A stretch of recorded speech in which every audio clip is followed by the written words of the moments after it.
Hi, all. This is Lee Matos, Senior Support Engineering Manager, Americas East, for this Tuesday edition of the group conversation support. I also have Lyle with me. Lyle. Lyle Kozlov, Senior Support Engineering Manager, based in today, beautiful sunny Vancouver, British Columbia, Canada, Earth. Thank you, Lyle. As always, we're looking for questions in the doc. So sometimes I see people verbalize and then type. I'm open to that today. If you want to type and verbalize, I'm also would prefer that. So please, if you have questions, get them in the doc and let's try and answer them. And the slides are linked in the doc as well, so you can check them out. But somebody's getting requested access. Oh no. Let's fix it. Lyle, can you fix that quickly? Lyle's on it. I just submitted a support request to Lyle. Let's see how fast he's got it. Should be shared now. Sorry about that. Thanks. Best regards. What is more worrying is that apparently I'm the first person to open it after the live broadcast started. So well, no one opened it yesterday. The interesting, because my intro video was so good, right, Sid? That makes sense. The other thing, Sid, is I did see some people in the doc. So I don't know who had access before this. So, excuse me, in the deck, excuse me. So there were some people that weren't just myself and Lyle. So yeah, I'm not sure. Sid, maybe we just kicked you out. I don't know. Can you do that? Like block, like an allow list and a deny list? I'm not sure, but we'll have to find out. Lyle, are there any questions in the doc? I tabbed away. Not yet. All right. What do you think? Like this is now GitLab company only. Can we share this doc broader? Could you even put it like, I don't know, as a gift to the people who fill out the questionnaire? Where you say, oh, well, thanks for filling it out. We really pay attention to this. And this is what we look at every month. So like opening it to customers to give us feedback?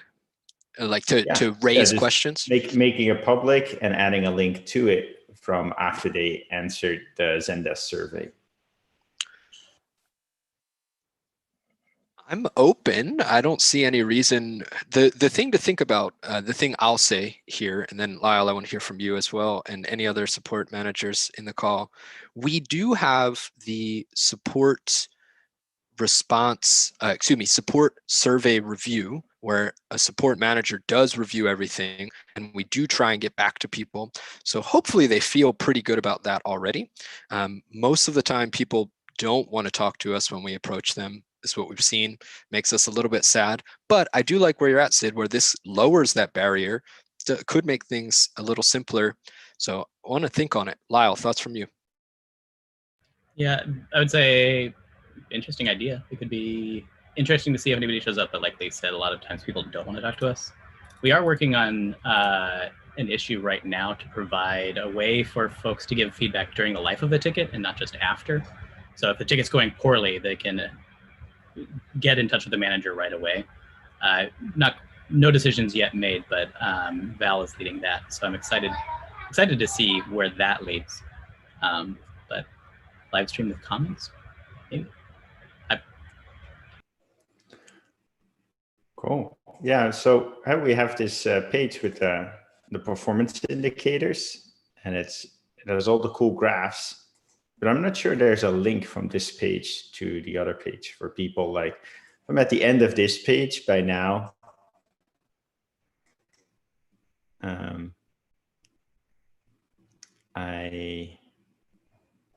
think it would be interesting to have a link here and say, hey, this is how support is doing. Yeah, I think that's an easy one as well, linking the KPIs on that page. Yeah, from the page, just a link to the other page. Yeah, that makes sense. Amanda, I saw you had a question in the doc. Are you here to vocalize it? Yeah, absolutely. So support has traditionally had a really high link rate in their ticket responses in terms of when providing a response to a customer, linking to our docs, our MRs, or issues to kind of shore up what the response is and provide self-service in the future. My question is, since the majority of things that we're answering are available in a self-service mode, but they just didn't get there, is there anything product can do in product to serve this stuff up to prevent the ticket in the first place? Yes. Have we had anybody thinking about that sort of thing? Like any ideas in, you know, how we could do that successfully? I don't know. There are a bunch of different ideas that have been entertained, I think, in the past with at least companies I've been with, and that is context of errors, right? And just being able to present the context that a customer received an error in. And a lot of times you'll get, you know, the error code and no further information. Other times you'll get the error code and some information. What would be nice if you got the error code, some information, and a link to a potential doc that associates to that context. Minimally could be error code, information, support portal to research further, right? Or link to the docs page that says, with this search criteria, you could find articles that may be associated to the error context. So, and so my view is kind of just a matter of the type of information we provide at the time an error occurs and what's presented to the customer, right? So if something fails and you're 5 threads or 5 layers down in the product to be getting an error code, you may have lost the original context. And that's where end up, you know, support has to dig in, troubleshoot, and then find the actual answer. So, you know, those are things I think it takes quite a bit of, I think, planning to kind of pull together and understand, because a lot of times you may know what the error is situation when you reach it and you put that code in there, but a lot of times it's just so generic it's hard to track until you troubleshoot it.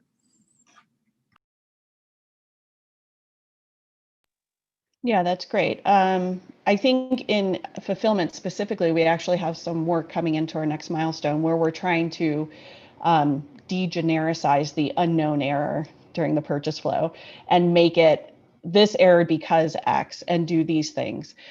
So from a fulfillment perspective, I think we definitely can do a lot better there.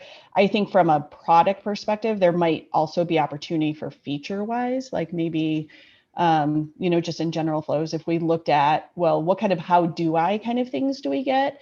Could we be popping things, you know, like links to docs? Do you want to know more about this particular thing, where it's not necessarily an error driving those messages, but just something to think about how product could start preventing some of these things by linking to documentation. Thank you. Great idea.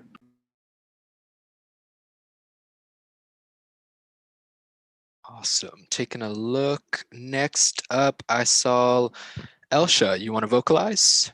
Hello, Lee. Yes, I was just curious to see what caused the spike of tickets last July, but you've given me a couple of answers here. As I went through your deck, I could see that it was .com. Mm-hmm. So it was just a matter of us contacting them about a security issue, was it? Yeah, so I'll chime in quickly there. It was, this was, I'll call it a little bit of like where we as a company need to get better to make sure that we can smooth out those spikes, right? Because support is a leveraged activity. So any way that we can balance and smooth out those spikes are going to help GitLab and help support our customers. So in that, we needed to send out an email. I think the first batch was quite large, and then we had multiple batches go out, and that drove it up. So yeah, it was 99% sure it was related to reconfirmation. Jason, do you want to talk more on that? Yeah, from what I recall, July was when we had that reconfirmation of the email addresses for .com. A lot of emails went out. We had a lot of users reach back in of, I can't get the email because I was blacklisted because I had a bad domain. We had a lot of tickets related to that. It was a huge spike that I think was just basically July, maybe bled a little into August. Honestly, me and Lyle have kind of talked about ways of if we can't prevent those tickets, at least funneling them in a way that helps distinguish them from the regular tickets. So maybe we can make a temporary hot queue or something like that of, we're going to have dedicated people for this exact issue so they can get through it quickly, and we can kind of process those a lot better, or even automate them. Awesome. Thanks for sharing. Thank you very much. Kevin, you're next. Hi, everyone. My question is, what are the top tools or processes that might help you improve the percentage of tickets that achieve SLA, or potentially even lower the SLAs themselves? This is a great one. I'm going to chime in because Mike, who works with me, has been working on this. He's been doing a ticket management training for our team, and we've been rolling that out. And I believe it's linked in the deck. There's a slide. I know I saw a link to it. If it's not, I'll get you one, where we're working with the team on how to better manage tickets and manage customer expectations. When we do that, we'll have better SLAs, and we hope to have better customer satisfaction. So that trial has gone out to 12 engineers now. We have another batch of 12 engineers, and if we see good results from that, we'll continue to scale it. So that's one. Other managers, other support folks on the call, other things come to your mind? I see Chris raising his hand. I happen to see it, Chris. Yeah. Lee, this might be a good segue to mention the response crew experiment as well, don't you think? Would you like to, Douglas? Shall I? I'll do it. Okay. In EMEA, we've been trialing a program we call the response crew, which is it's broadening the area of people that accept like responsibility for breaching of tickets on a daily basis.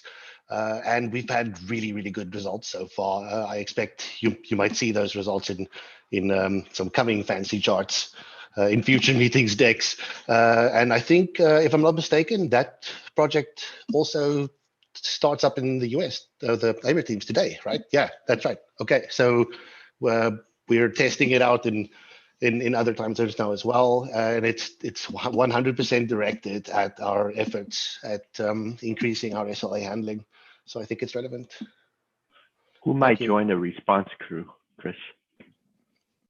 It's what we're doing in EMEA at the moment is we've got our whole team basically split into smaller crews, like 5 or 6 people that accept the responsibility for SLAs on a daily basis, and then recycling days and recycling crews. So we're getting a lot of remote work checkbox at the same time. Like we're getting more pairing time with our teammates. We're and all of this, of course. Just the candy on top, with the goal being to actually improve our handling of SLAs. And so far, the results have been really, really good. So I think we're going to be expanding on this. Thank you. So awesome. Basically everyone, yeah, we all take turns. Thank you, Chris. I appreciate that. Kevin, just to echo on that, we've expanded it this week, seeing early success in EMEA. We're rolling it out with America engineers. So all engineers in America will start to have a day where they're in the response crew. To give more context, this is an evolution of an older style that we used where we called it a hawk, but it was just one person. And we didn't think that it was scaling well. We were seeing problems and challenges. So we experimented in EMEA. Shout out to Tom Atkins for coming up with this idea. We're seeing good results, and now we're trying to scale it and scale those results. And that's something that's very important in support engineering. We want to try and find new approaches that help us scale those approaches. So response crew seems to be part of that effort. Other ideas, team, anybody else from support on SLAs or work you're doing there? Thanks, Chris, for remembering response crew. Yeah, just a couple things. Support Ops is working on some form updates. We're going to work with UI UX to make them a lot cleaner and nicer, to make sure that we're getting the necessary information so that we can help the customer as quickly as possible. Been seeing a lot of back and forth of us having to ask information that we should honestly just have on the forum. Stuff like, what's your runner version? We ask if they're using a runner and if it's a problem, but we don't ask version. That's a weird thing that we haven't thought of until recently. We're also looking at the potential of disabling email ticket creation. We've noticed that they get no or incorrect SLA because of the way Zendesk does its email routing. We've also seen that they result in a lot of back and forth of us asking questions. We're also working on cleaning up Zendesk. There's a lot of automations and triggers and such that are kind of dated from times before we had like Ultimate that we're trying to clean up so we can get it into a more sustainable state and then get things more automated to help kind of get things moving quicker.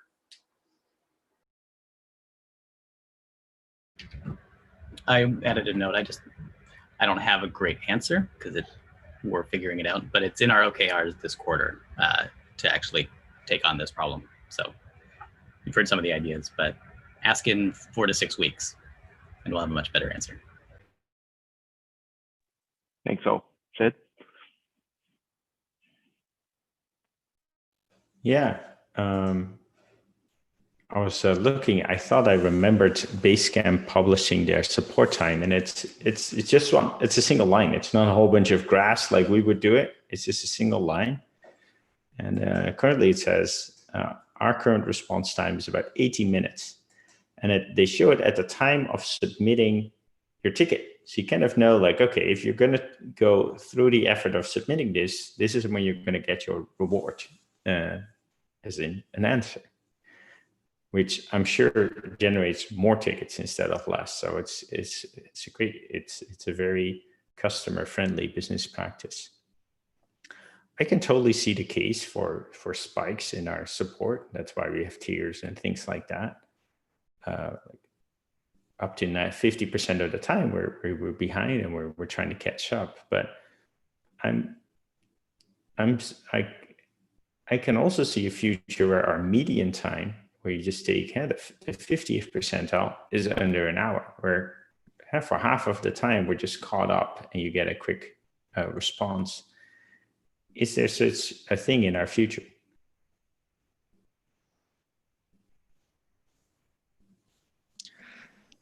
Greg, go ahead, Greg. Yeah. So this is a conversation I've had a few times, and it's been phrased in a variety of ways, but it seems like there's a balance between quick wins and deep dives, and it kind of ties into quality versus quantity of what support sends to the customer.